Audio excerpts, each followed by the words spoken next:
হরে কৃষ্ণ, শতকোটি নমস্কার তোমাকে। রাধে রাধে। আমি একটা বাস্তব সত্য ঘটনা নিয়ে একটা গল্প বলবো, আমার মায়ের গল্প। আমার মা ছিল গরিব ঘরের মেয়ে, কিন্তু মায়ের সৎমা ছিল, কিন্তু সৎমা হলেও সে খুবই ভালো ছিল। আমার দিদিমা আমার মাকে খুব ভালোবাসতো। মা কোনো দিন জানেই না যে সৎমা, মা জানতো কিন্তু আমাদের কাছে কোনো দিন বলেনি। বললে উনি ভাবতো যে আমি যদি এই কথা বলি, সৎমা বলে উচ্চারণ করি, তাতেই আমার পাপ হবে। তাই কোনো দিন আমরা কোনো দিন জানতেই পারিনি যে আমার দিদিমা সৎ ছিল। আমার মায়ের সৎমা এত ভালো ছিল, আর আমার মামারাও সেরকম খুবই ভালো ছিল। নিজেদের মামাও অত ভালো হয় না, আমরা জানতামই না। তা একদিন আমার মারা যায়, তখন আমার মা কান্না করে আর বলে যে আমার নিজের মা ছিল না, সৎমা ছিল, কিন্তু আমি কোনো দিন বুঝতে পারিনি যে আমার সৎমা এত ভালোবাসতো, আর আমাদেরও খুব ভালোবাসতো আমার দিদিমা। তার দাদুও যখন বিয়ে করে নাকি, তখন বলেই এনেছিল যে আমি আমার মেয়ের জন্য তোমাকে বিয়ে করছি, না হলে করতাম না। আমার দিদিমার গায়ের রং ছিল কালো, চেহারা কালো ছিল, কিন্তু সে যে পরিষ্কার মানুষও অত ভালো হয় না, কেউ সেটা মনেই করতে পারতো না যে উনি কালো। এত ব্যবহার ভালো ছিল যে সবাই খুশি ওনার ব্যবহারে। আমাদের বাড়ির থেকে যদি কেউ যেত বেড়াতে আমার মামা বাড়ি, তাহলে তারা সবাই এসে নাম করতো যে এরকম মানুষ পাওয়া যায় না। আর আমার ঠাকুরদাদা আমার ছোটো ঠাকুরদাদা, আমার ঠাকুরদাদা ওরা সবাই ছিল। আমার ঠাকুরদাদা বড় ছিল, কিন্তু আমার ছোটো ঠাকুরদাদাই, আমার নিজের ঠাকুরদাদাকে আমরা দেখিনি। আমার বাবা ছোটোবেলায় মরে গেছে, মা বাবা। তারপরে আমার বাবা চাকরি পেয়েছে, তখন পরে বিয়ে করেছে আর কি। তা ওই ছোটো ঠাকুরদাদাই বিয়ে ঠিয়ে দেয়, সব কিছু করে। তা উনিও বলতো যে এরকম একটা কালো মেয়ে আমরা পেলে মনে হয় যে সংসারে আসবে, সে সংসার এত ভালো হবে তা বলে বোঝানো যাবে না। তা যাই হোক, আমার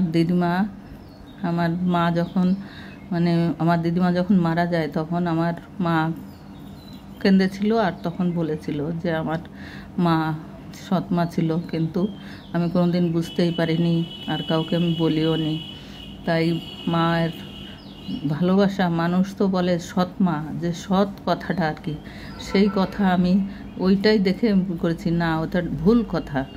সবাই ওরকম হয় না, কেউ তো হয় ভালো, তবেই তো মানুষ আবার বিয়ে করে। না হলে তো অনেক মানুষই হতো যে না, এরকম বিয়ে করলে সবাই খারাপ হয়, তাহলে বিয়েই করব না, কিন্তু সেইটা আমাদের ভিতরে ছিল না। তারপরে যখন আমার মার বিয়ে হয়ে আমাদের বাড়ি এসছে, তারপরের গল্প। আমার বাবা চাকরি করতো, কিন্তু ওনাদের অল্প বয়সেই বিয়ে হয়েছে আর কি। বিয়ে হলে আমার বাবাও খুব ভালোবাসতো আমার মাকে। তা আমার মা, আমাদের যা হোক আমরা ভাই বোন হয়েছি, তখন আমার মা আমাদের মানুষ করেছে। বাবা তো বাইরে বাইরে থাকতো, তা যখন ছুটি পেত আসতো। তা আমার মাকে এত ভালোবাসতো যে দেখে সবার হিংসা হবে এরকম একটা। কিন্তু আমার বাবা ওসব দিকে কানে দিত না। যাই হোক, আমার মা যা করতো সেটাই ঠিক। তা মার বুদ্ধিও ছিল খুব ভালো। মা সংসারে যা হোক, আমার ছোটো ঠাকুরদাদা কিছুই দেয়নি, কিন্তু আমার বাবা মায়ের হাতে পয়সা তুলে দিত বেতন পেয়ে। আমার মা অনেক জমি জায়গা সব কিছু আমাদের মানুষ করেছে, বিয়ে দিয়েছে, অনেক জমি জায়গাও করেছে। আমার মাও এরকম ভালো ছিল। যাই হোক, সেই সৎ মায়ের শিক্ষাই হয়তো পেয়েছিল, কিন্তু সেই শিক্ষাটা ছিল খুবই ভালো শিক্ষা। তাই আমার মাও খুব ভালো ছিল। আমার তবে মার জন্যে খুব মন খারাপ হয় এখনও। আমার মায়ের কথা মনে পড়লে কোথায় যেন আমার বুকের ভিতরে মনে হয় যেন সেই এক ফোঁটা শিশির বিন্দু কেঁদে ওঠে, যে যদি ফিরে পেতাম আবার, কিন্তু আর কোথায় পাবো। আমার বাবা যখন মারা যায়, ওনাদের এত ভালোবাসা ছিল। আমার বাবা মারা যাওয়ার পরে আমার মার মাথা খারাপ হয়ে যায়। তখন আমার মা আস্তে আস্তে সব বুদ্ধি বিলোপ হয়ে যায় আর কি। তখন আমার মাকে ভেলোর পর্যন্ত নিয়ে যাওয়া হয়েছিল, কিন্তু ঠিক হয়নি, আর ঠিক করতে পারেনি। ডাক্তাররা বলছে যে ওনার শিরাগুলো উনি অনিয়ম করে করে মানে মাথার যে ব্রেনের শিরাগুলো সব শুকিয়ে গেছে, এই জন্য ভালো হওয়ার সম্ভাবনা নেই আর। তা মাকে এমনকি আমার ভাইরা যত্ন করতো, ভাত মুখে তুলে দিলেও মানে মুখে নিত, কিন্তু গিলতে হয় তাও জানতো না। তাই এইভাবে একদিন আমার মা হারিয়ে যায় আর কি। বাইরে কী করে হাঁটতে হাঁটতে কোন দিকে গেছে আর বাড়ি মানে খুঁজে আসতে পারেনি। সেই বাংলাদেশের বর্ডারের কাছে চলে গেছে। বিএসএফরা ওনাকে দেখে বুঝতে পেরেছে যে ইনি তো পাগল না, তবে মানে ইনি কিছু বলতে পারছে না করছে না, সেইখানে একটা বেঞ্চের উপর বসিয়ে রেখেছে। আর আমার ভাইরা যখন 1-2 ঘন্টা হয়ে গেছে তখন মাকে না পেয়ে ওরা মাইক নিয়ে বেরিয়েছে আর কি। তখন খুঁজতে খুঁজতে ওই দিকে গেছে, কেউ বলছে এইদিকে গেছে, দেখেছি ওই দিকে গেছে, এরকম একটা মহিলা। তখন খুঁজতে খুঁজতে যেয়ে ওইখানে যেয়ে দেখে সেই বেঞ্চের উপর ঘুমিয়ে আছে আর কি। তারপরে আমার মাকে নিয়ে আসে আর কি। নিয়ে আসলে আমার মা তারপর থেকে আর মানে সবাই চোখে চোখে রাখতো আর ঘরে বন্ধ করে রাখতো। খাবার দাবার যখন দিত তখনই মানে দরজা খুলতো, না হলে খুলতো না, যে আবার কখন আমরা কাজে ব্যস্ত থাকবো মা আবার কোথায় বেরিয়ে যাবে। তাই আমি কদিন আগে একটা ভিডিও, ওরকমই একটা লোক এসেছিলো আমাদের বাড়ি, ইশারা করে খেতে চাইছিল, তারপরে আমি খেতে দিয়েছিলাম। তাই সেই পরে আমি অর্ধেকটা আর কি, প্রথম দিকে আমার খেয়াল নেই, পরে আমি একটু ভিডিও বানিয়েছিলাম। সেই ভিডিওটা ছাড়লে একটা ভাই কমেন্ট করেছিল আর কি, যে এটা কাউকে দান করে কোনো দিন মানে সেটা বলতে নেই। কিন্তু আমি তো বলার জন্য করিনি, আমার মনে এই হয়েছে যে আমার মা এরকম ছিল, সেই তারা লোকগুলো দেখে এই করেছে। যদি কেউ এরকম আমার মতো হয় তাহলে সেও এরকম লোক দেখে সে যত্ন করবে বা খেতে দেবে, বসতে বলবে। সেই জন্যে আমি ছেড়েছি। আমার মনের ভিতরে একটু ব্যথা আছে আমার মায়ের জন্যে, তাই আমি কাউকে এরকম দেখলে সে মায়ের কথা মনে পড়ে, তাই আমি করেছিলাম। কিন্তু সেই ভাইটা উল্টো বুঝে আমাকে একটু খারাপ কমেন্ট করেছে যে আমি সেটা হয়তো ভুল করেছি। যাই হোক, যদি তার চোখে ভুল হয় তাহলে ভুল, আর যদি সে পরের ভিডিও দেখে আমার এইসব কথা শুনে যদি তার কোনো অনুশোচনা হয় তাহলে সে আবার পরে কমেন্ট করে জানাতে পারবে যে হ্যাঁ আমার ভুল হয়েছে। সে তার বুদ্ধি, সে যা ভালো বোঝে করুক, আমার ওর জন্য কোনো দুঃখ নাই। আমি কিন্তু পয়সা ইনকাম করার জন্যে করিনি। পয়সা এখন আমি এই ভিডিও বানাচ্ছি, এখন আমার প্রথম স্টেপ মানে পুরো হলো, এখন দ্বিতীয় স্টেপ শুরু হচ্ছে। এখন তাতে কি হবে জানি না, পয়সা পাবো কি না জানি না, পেলেও মানে ভালো, না পেলেও ভালো। আমার এই মনের আনন্দের জন্যে আমি ভিডিও করি, তা আপনারা দেখবেন আর লাইক শেয়ার সাবস্ক্রাইব করে দেবেন। আমার অনুরোধ রইল, আমার করলে আমার খুব খুশি লাগবে আর মনটা আমার ভালো লাগবে।